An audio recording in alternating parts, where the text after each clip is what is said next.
ভাই এত বড় শুনলা কেন দিছো? হ ভাই, এত বড় শোরুম দাঁড়িয়ে দিলাম ভাই। আমি এত টাকা কই পেলে? ভাই টিকটক করছি, টিকটক কইরা ভাই এত বড় শোরুমটা দিছি ভাই। অনেক কষ্ট লাগছে ভাই। যে সময় টিকটক করতাম মানুষের দুটা জুতাটা পিট নাই তো, অপমান করতো, কিন্তু আজকে আমি এত বড় শোরুমের মালিক। আজকে আমি সফল ভাই, আজকে আমি সফল।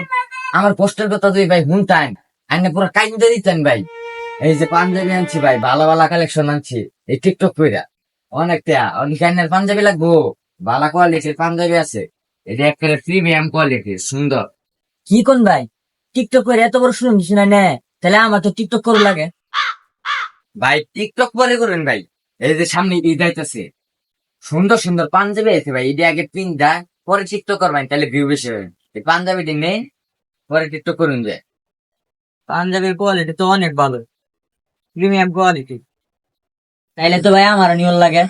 হ ভাই নেন, পাঞ্জাবির কোয়ালিটি অনেক ভালো, আপনার বন্ধুদেরকে নিয়ে আইসেন। কিরে টিকটক করা লাগে আমার দোকানটাই পাইছস? ভাই আইনের দোকান এটা? আরে হ ভাই, টিকটক করা এই যে শান্তিতে একটু টিকটকটা করা হইলাম না।